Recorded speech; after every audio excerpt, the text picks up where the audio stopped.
Rising Rajasthan, 2 बार प्रधानमंत्री जी आ गए। 7 तारीख को आ गए, 7 को आए, 9 को आए, 9 तारीख को, और 17 तारीख को आ गए। आप सब जानते हैं जलवायु परिवर्तन के दूषित परिणामों से सारा विश्व चिंतित है और इससे बचने के लिए अनलिमिटेड एडेड फंड पूरी दुनिया के पास है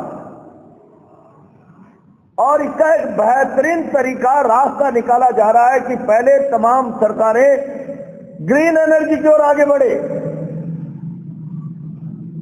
ग्रीन एनर्जी के नाम पर अनलिमिटेड एड फंड अपने मित्र अडानी को कैसे सौंप दिया जाए और उसका प्लेटफॉर्म राजस्थान को बना दिया जाए।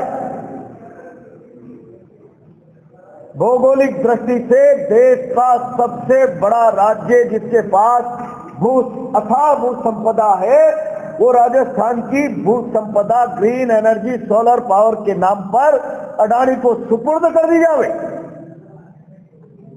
और दुनिया का, राष्ट्र का अनलिमिटेड फंड कैसे एक मित्र को उपकृत कर दिया जाए और राजस्थान की आंखों में धूल झोंक दी जाए। राइजिंग राजस्थान के नाम पर प्रधानमंत्री 2-2 बार आगे राजस्थान के बारे में चिंता कर रहे हैं। राजस्थान राइज करना चाहिए। राजस्थान राइज करे ना करे, राजस्थान की भू संपदा पर मित्र अडानी का कब्जा होना चाहिए। राजस्थान की आंखों में धूल झोंक कर ग्रीन एनर्जी के नाम पर जलवायु परिवर्तन के दूषित प्रभावों से बचने के लिए जो वैश्विक अनलिमिटेड एडेड फंड आ रहा है, वो सारा का सारा मित्र को कैसे ट्रांसफर किया जाए, पर्दे के पीछे से मैं समझता हूं सरकारों ने एक उद्योगपति के सामने सरेंडर कर दिया। और मैं तो कहता हूं मोदी जी, आप केवल अडानी पर बहस करने और जवाब देने के बजाय आपके कोई प्रवक्ता बयान दे देते हैं। अडानी के साथ गहलोत जी भी चर्चा करते हैं, अडानी के साथ कांग्रेस के अन्य मुख्यमंत्री भी चर्चा करते हैं। नीतिगत तरीके से उद्योग पनपना चाहिए, इसके खिलाफ कांग्रेस कभी भी नहीं गई। देश आजाद होने के बाद कुछ हजार करोड़, 2, 3, 4, 5 हजार करोड़ का भारत का पहला बजट जो जवाहरलाल नेहरू ने पेश किया, उस हालात से भारत को किस तरीके से आर्थिक समृद्धि और आत्मनिर्भरता के रास्ते पर आगे बढ़ाया जावे, तय किया। पहले सार्वजनिक क्षेत्र में, निजी क्षेत्र में और प्राइवेट सेक्टर में उद्योगों का विकास किया जाएगा। और उसका परिणाम क्या हुआ? प्राइवेट सेक्टर के उद्योग तो पनपे ही, उद्योग नीति बनाई, जमीनें दी, सपोर्ट किया, साथ ही साथ इस्पात, माइनिंग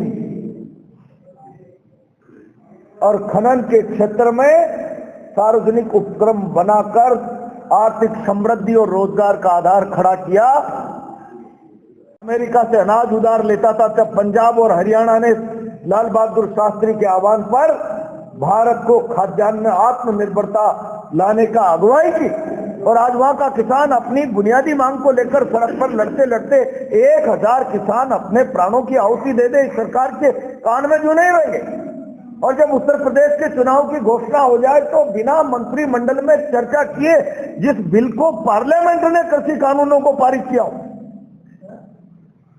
क्या प्रधानमंत्री सुप्रीमेसी साबित करना चाहते कि बिना पार्लियामेंट बुलाए, बिना मंत्रिमंडल का ऑर्डिनेंस लाए सवेरे 7:45 बजे आते और हाथ जोड़कर कहते हैं मैं कृषि कानून वापस ले रहा हूं, माफी चाहता हूं। पार्लियामेंट के पारित कानूनों को वापस लेने की घोषणा पार्लियामेंट या फिर मंत्रिमंडल ऑर्डिनेंस से कर सकती है।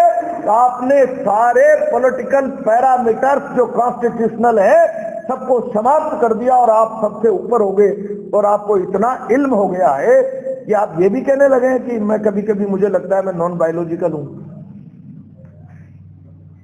इस व्यवस्था के चलते हुए देश त्रस्त है, देश पीड़ित है। आप देश को किस दिशा में ले जाना चाहते हैं? आपके आचरण से संसद में आपकी संदिग्ध गतिविधियों से भारत राष्ट्र आशंकित है कि कहीं आप दुनिया के अन्य तानाशाह देशों की तरह सत्ता में कायम होने के लिए भारत के संविधान को छिन्न भिन्न तार तार करने का कोई ताना बाना तो नहीं बुन रहे। आपकी मंशा पर भारत राष्ट्र ने सवाल उठाकर आपको पिछले चुनाव में हाशिए पर खड़ा कर दिया, प्रश्नवाचक चिन्ह ला करके। आप नहीं बदल सकते संविधान। तो आप संविधान निर्माताओं का भारत की पार्लियामेंट में अपमान कर रहे हैं। मीडिया के लोग हैं यहां पे, मैं बहुत जिम्मेदारी से आप लोगों से कहना चाहता हूं, भारत का गृह मंत्री पार्लियामेंट के अंदर कहे यहां एक फैशन हो गया अंबेडकर अंबेडकर अंबेडकर अंबेडकर, इतनी बार भगवान का नाम ले लेते तो स्वर्ग में चले जाते। आज सारा संसार जहां जहां भी तानाशाही हो, डेमोक्रेसी हो, जहां सामाजिक राजनीतिक आर्थिक असमानता है, वहां सब अंबेडकर की थ्योरी पर मुल्क को आगे बढ़ाने के लिए काम कर रहे हैं। ये संसार और सृष्टि रहेगी तब तक अंबेडकर का व्यवहारिक चिंतन प्रासंगिक रहेगा, खत्म नहीं हो सकता। आप उस पर सवाल उठा रहे हैं, उसको खत्म करना चाहते हैं। अंबेडकर के व्यवहारिक विचार को, चिंतन को खत्म करना लोकतंत्र की व्यवस्था को चुनौती है। ये भारत का गृह मंत्री पार्लियामेंट में करे, मैं समझता हूं इससे लज्जाजनक बात कोई दूसरी नहीं हो सकती। सारा देश विरोध कर रहा है अंबेडकर जी के अपमान पर। क्या भारतीय जनता पार्टी ने माफी मांगी? और माफी नहीं मांगी गृह मंत्री ने, प्रधानमंत्री जी ने कोई पार्लियामेंट में कहे हुए वक्तव्य पर टिप्पणी नहीं की, तो मैं आज राष्ट्रीय अध्यक्ष के नाते जेपी नड्डा जी से और प्रधानमंत्री के नाते नरेंद्र मोदी जी से सवाल कर रहा हूं, भारत की संसद में अंबेडकर के अपमान जो गृह मंत्री ने किया है, जो लॉ एनफोर्समेंट एजेंसी का हिंदुस्तान का मुखिया है, संविधान और कानून की सशक्त पालना कराना जिसके जिम्मे है, वो अगर संविधान निर्माता का अपमान करता है तो प्रधानमंत्री जी, क्या आपकी सरकार और जेपी नड्डा जी, क्या आपकी पार्टी आपके गृह मंत्री के बयान के साथ खड़ी है? बाबा साहब के अपमान पर सारा देश उनसे सवाल पूछ रहा है। प्रधानमंत्री जी और जेपी नड्डा जी की मौन धारणा, चुप्पी इस बात का संकेत है कि वो अंबेडकर के विचार को इस मुल्क से दफनाना चाहते हैं, इस मुल्क से समाप्त करना चाहते हैं। देश सड़कों पर है और मैं चुनौती देके कह रहा हूं, अंबेडकर का विचार, उसको नेस्तनाबूद करने वालों को देश सत्ता से बाहर कर देगा जब कभी भी मौका आएगा। कर रहे हैं,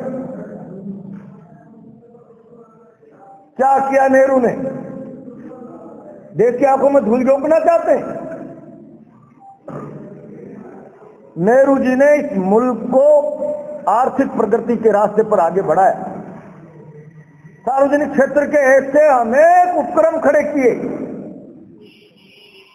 रेलवे, एयरपोर्ट, इस्पात के क्षेत्र में, माइनिंग के क्षेत्र में, पेट्रोलियम के क्षेत्र में, और आप धीरे धीरे धीरे धीरे करके उन सार्वजनिक उपक्रमों को, भारत राष्ट्र की संपदा को अपने मित्रों के हाथों सौंपना चाहते हैं। आज हिंदुस्तान के अंतर्राष्ट्रीय हवाई अड्डे आपने अडानी के हवाले कर दिए। आप रेलवे का निजीकरण करना चाहते हो।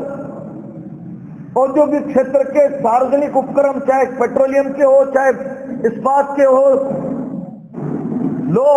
अवयस्क हो, चाहे खनन के हो, सारे सार्वजनिक उपक्रमों को आप अडानी अंबानी को देने की ओर आगे बढ़ रहे हैं। मैं आरोप लगा रहा हूं, मोदी जी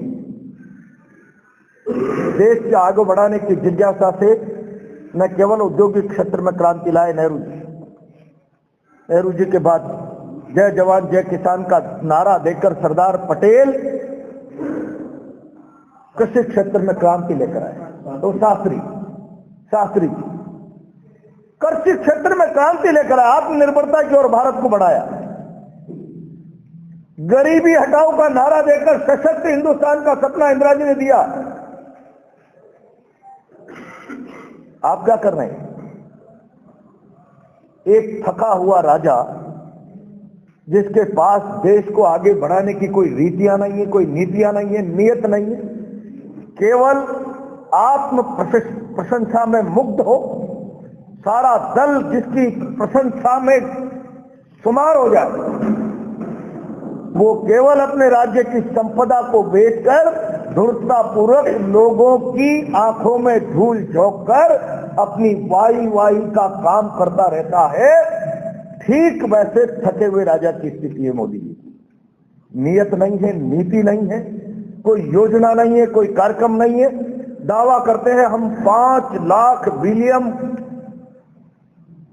की भारत की अर्थव्यवस्था खड़ी कर देंगे, 2022 तक किसानों की आमदनी दुगनी कर देंगे। हो गई। 1000 किसान पंजाब के बॉर्डर पर अपनी बुनियादी मांग को लेकर लड़ता हुआ इस संसार को अलविदा कह गया।